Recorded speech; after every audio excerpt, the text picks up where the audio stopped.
Hello বন্ধুরা, আজকে আর একটা ভিডিও তৈরি করছি। অনেক আমাদের সাথ দিয়েছে সেই জিনিস। দেখো কি জিনিস, এই যে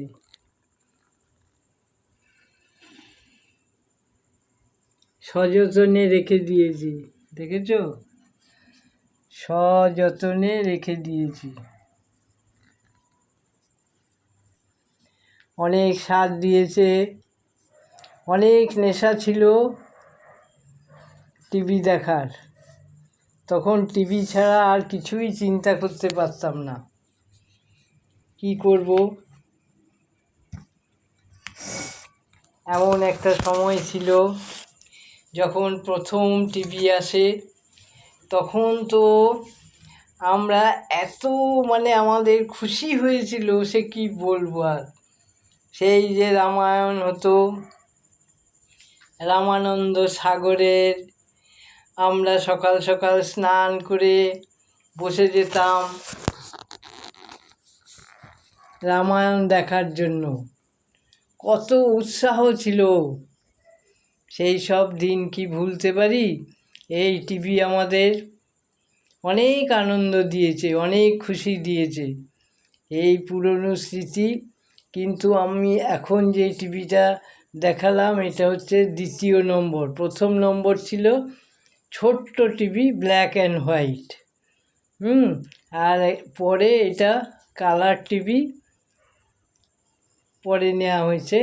তখন পাওয়া যেত না, প্রথম ওই ব্ল্যাক অ্যান্ড হোয়াইট ছোট পোর্টেবল টিভি বলতো, সেই টিভিটা এখন আর কাছে নাই। কিন্তু এই যে টিভিটাকে রেখে দিয়েছি, এটা এখন দেখি না, তাও একটা স্মৃতি হয়ে আছে। এই যে মোবাইল আসার পরে, স্মার্টফোন আসার পরে সব কোথায় উধাও হয়ে গেছে, সব নেশা।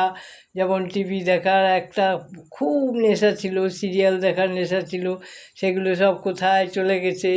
এখন মোবাইল নিয়ে বসে থাকি, এইভাবেই চলতে থাকি। এমন একটা দিন আসবে যে এখন ফ্ল্যাট টিভি বেরিয়েছে, যে আজকালকার বাচ্চারা তারা বলবে এইটা কী জিনিস, তারা চিনবে না। সেই জন্য স্মৃতি হিসাবে এই টিভিটাকে রেখে দিয়েছি ঘরে সযত্নে। দেখি না, কিন্তু সযত্নে রেখে দিয়েছি। পুরাতন জিনিস ফেলতে খুবই মায়া লাগে, এই জন্য সেটা রেখে দিয়েছি। এই আজকে এই ভিডিও বানালাম, এটা হচ্ছে 3 নম্বর ভিডিও, তারপরে হবে 4 নম্বর। এইভাবে ভিডিও বানিয়ে পুরাতন জিনিসকে কীভাবে সযত্নে রাখতে হয় আর কেন আমরা রাখি, সেই সম্বন্ধেও তোমাদের কিছু কিছু কথা বলবো। কেন রাখি বলো তো?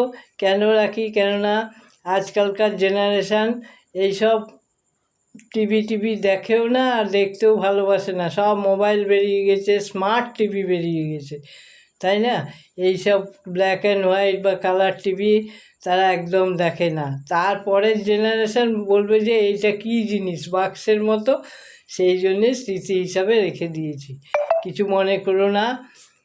এইভাবে আমি একটা ভিডিও তৈরি করলাম, তোমাদের কেমন লাগবে তোমরা কমেন্ট করবে কেমন লাগলো।